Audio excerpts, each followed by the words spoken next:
Bagi siapa yang berharap untuk bertemu dengan Allah hari kiamat nanti, masuk ke dalam surga dan selamat dari neraka, dan ingin berzikir dengan Allah dengan zikir yang benar.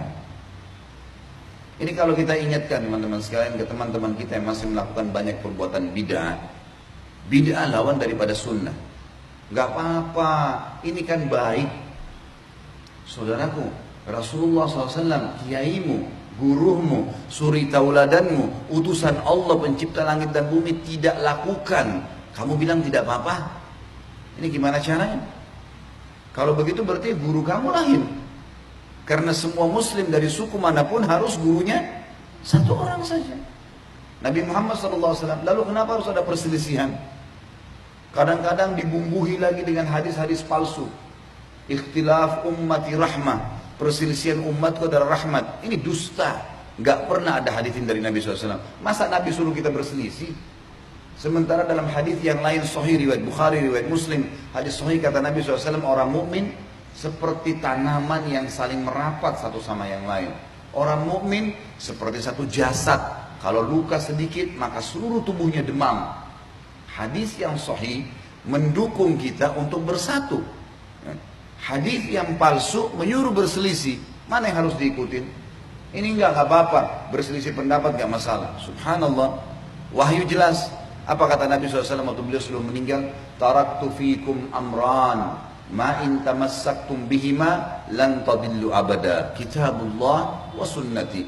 Saya akan meninggal nih, kata Nabi SAW. Saya tinggalkan buat kalian dua pedoman utama.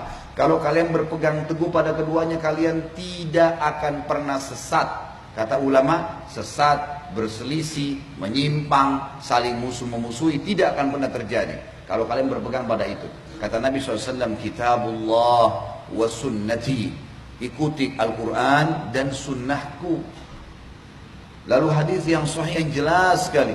Kata Nabi SAW, Yahudi terpecah menjadi 71 golongan. Hati-hati, nanti akan ribut tuh mereka. Nasrani juga 72 golongan. Sayangnya, kalian juga akan terpecah menjadi 73 golongan. Lebih banyak lagi. Kalau kata Nabi SAW, yang 73 itu, yang Yahudi Nasrani sudah pasti masuk neraka. Yang 73 pun dari kalian akan masuk neraka semua tuh. Masuk neraka dulu, nanti baru masuk surga. Tapi masuk neraka dulu. Kecuali satu, kata Nabi SAW. Ada satu yang masuk surga tanpa hisab. Para sahabat penasaran, ya Rasulullah, siapa yang satu tuh? Kata Nabi SAW, makana ana alaihi wa ashabi. Orang yang mengikuti ajaranku dan sahabat-sahabatku. Kembali ke mereka. Al-Quran turun kepada siapa? Nabi Muhammad SAW. Nabi Muhammad ajarkan kepada siapa?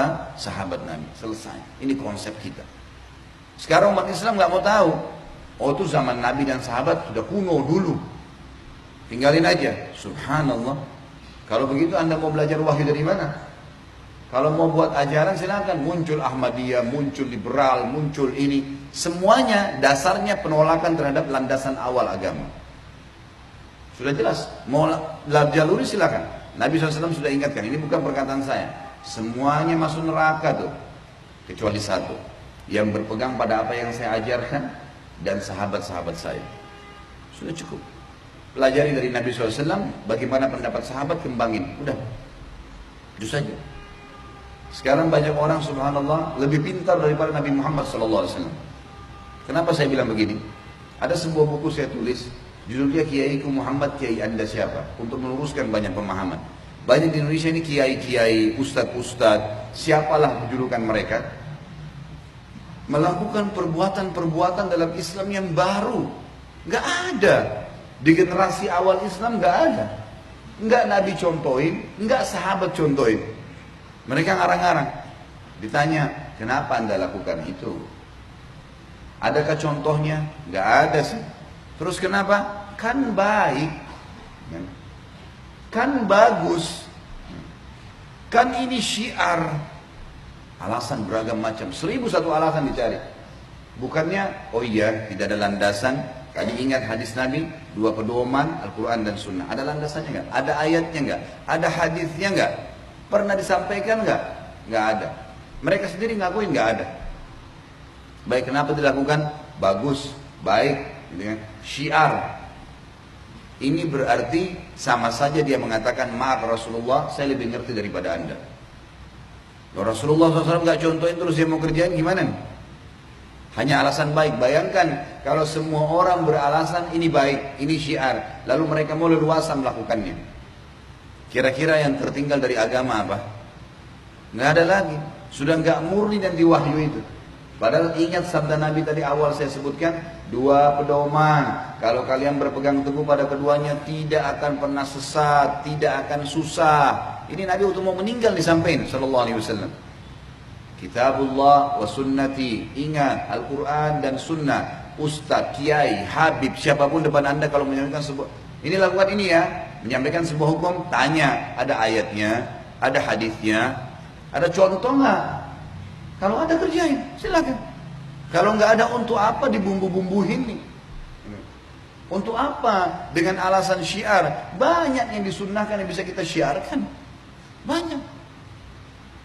Pada hari ini banyak muslimin yang merayakan hari lahir Nabi SAW. Diingatkan, Nabi tidak pernah contohin saudaraku. Nabi gak pernah ngerayakan hari lahirnya. Sahabat juga gak pernah ngerayain. Dan munculnya tahun 230 Hijriah nih. Di zaman kerajaan Fatimiyah, dirayakanlah. Mereka punya 6 macam maulid waktu itu. Maulidnya Nabi Muhammad SAW, Hasan, Husain, Fatimah, Ali, dan juga raja mereka. Dan sampai sekarang di Iran masih dilakukan tuh. Mereka berfaham Syiah. Mereka mengambil dari wilayah Bizantium, orang-orang Nasrani merayakan hari lahirnya Nabi Isa AS. Tarik juga nih ke Islam. Baik Rasulmu, Nabi Muhammad SAW, kiaimu, utusan Allah, nggak pernah ngerayain tuh. Kenapa kamu lakukan? Syiar. Syiar kan bagus. Kita kan baca salawat, saudaraku. Salawat yang Nabi SAW ajarkan sudah ditentukan. Bentuknya, kapan dibaca misalnya habis azan, gitu kan? Habis azan kata Nabi SAW, kalau kalian dengarkan muadzin, ikuti apa yang diucapkan dan bacalah salawat untukku. Kalau kita baca, begitu ingin membaca doa, membaca bismillah, alhamdulillah, wassalatu wassalamu ala rasulillah, menutup doa, masuk masjid, keluar masjid, ada tempat-tempat yang sudah ditentukan. Pada hari Jumat disuruh perbanyak, sudah ada, syiarkan tuh. Yang sudah Rasulullah SAW ajarin, syiarkan, silakan. Jangan syiarkan sesuatu yang anda karang-karang nih. Kadang-kadang kalau diingatin tersinggung. Nih, Wahabi nih. Ini aliran sesat nih. Subhanallah. Dikatakan kembali kepada Rasulullah, kalian mengatakan ini sesat, ini garis keras. Kita sedang menjaga masjid nih, kita jaga bangunannya. Jangan ada yang coret ya. Ini panel listrik di sini, ini pencet. Ini ruangan khusus pengurus, jangan masuk ya. Ini sound system, jangan sembarangan orang yang pegang ya. Peraturan, datang rapi, sholat. Ada sesuatu yang kurang nyaman disampaikan kepada panitia. Hanya gitu kok. Untuk jaga kemurnian Islam. Semua ya, dirempet dalam sejarah Nabi SAW dan para sahabat, terutama Khulafaur Rasyidin. Masa kejayaan Islam berjaya pada saat itu karena berpegang pada Al-Quran dan sunnah Nabi Muhammad SAW. Apa beratnya teman-teman sekalian? Kalau anda berpegang pada sunnah Nabi, beratnya apa? Cukupkan dengan itu saja, nggak usah tambah-tambahin. Selesai. Kan bisa ya? Tapi orang-orang nggak mau, dibumbu-bumbuhin. Hadis yang lain, kata Nabi SAW, Alaikum bisunnati wa sunnatul khurafa'ur rasyidun al-mahdiyun min ba'di. Berpegang pada sunnah-sunnahku yang aku contoh-contohkan dan sunnah khulafaur rasyidin Abu Bakar, Umar, Utsman, Ali radhiyallahu anhum ajma'in. Addu 'alaiha bin nawajid. Pegang teguh pada keduanya walaupun dengan gigi geraham kalian. Nabi SAW sudah tahu nih nanti ada orang buat-buat nih yang tidak bertanggung jawab, suka ngarang-ngarang. Kata Nabi, berpegang teguh walaupun dengan gigi geraham kalian. Wa iyyakum wa muhdatsatil umur, dan hati-hati jangan tambah-tambah nih agama, gitu kan. Fa inna kulla muhdatsin bid'ah, semua yang ditambah-tambah itu perbuatan baru dalam agama. Wa bid'atin dhalalah, perbuatan baru pasti membawa pelakunya pada kekeliruan. Kenapa keliru? Kenapa sesat? Karena tidak ikutin panduan wahyu. Allah maunya A, B, C, D, kerjain ya. Tinggalkan Z ya, dan seterusnya. Ini nggak boleh. Baik, sudah ada jelas panduannya. Enggak, datangkan yang lain. Nggak bisa, nggak akan ketemu. Anda kerja di perusahaan, pimpinan perusahaan bilang, Senin pakai baju putih, Selasa pakai baju kuning, Rabu pakai baju hitam. Datang jam 7 pagi, keluar jam 5 sore. Ada pegawai datang, Senin pakai baju hitam. Rapi, tapi baju untuk hari Rabu tuh. Diingatin nggak mau gimana? Keluarin. Nggak diterima, nggak ada gaji, nggak ada pekerjaan. Bangkang dengan peraturan perusahaan. Itu baru peraturan perusahaan, apalagi peraturannya Rabbul Alamin, Tuhan alam semesta. Kenapa sih sekali lagi kalau kita berpegang pada sunnah Nabi SAW, cintai beliau dengan setulus-tulusnya, pertahankan agama ini apa adanya, kan cukup. Bapak Ibu sekalian, yang diperintahkan saja oleh Nabi SAW sudah luar biasa, padat. Ya. Kalau mau yang panjang pun ada yang panjang. Pas bangun, azan subuh, ada namanya sunnatul fajr antara azan dan subuh. Kemudian ada sholat fajr. Kemudian ada sunnah Nabi SAW duduk sampai syuruk, berzikir pagi. Syuruk ada sholat 2 rakaat, pahalanya sama dengan haji dan umrah, sempurna, sempurna, sempurna.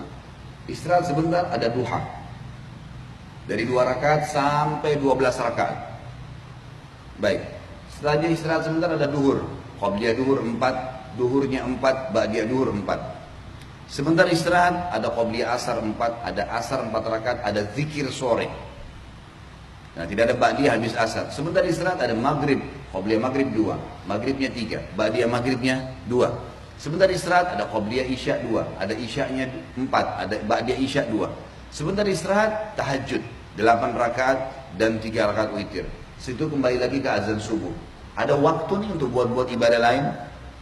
Ini baru yang ini nih, belum kita bicara zikir yang Nabi SAW ajarkan, baca Al-Quran, jenguk orang sakit, mengurus jenazah, ya, bakti dengan orang tua, hadir di majelis ilmu. Ada banyak perintah Nabi SAW yang jelas dalilnya.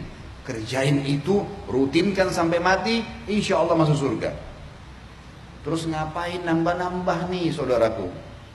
Ini kadang-kadang kalau diingatkan, wah ini garis keras, wah ini begini, wah ini begitu. Subhanallah. Kami pasti akan ingatkan Anda. Kenapa? Karena kalau dibiarkan menjadi penyebab datangnya bencana umum. Ini bahaya. Kalau kita biarkan orang-orang yang leluasa melakukan perbuatan-perbuatan salah yang Allah Azza wa Jalla tidak perintahkan, Rasulullah SAW sebagai utusannya tidak mengajarkan, maka akan menjadi bencana umum. Berbahaya kalau datang.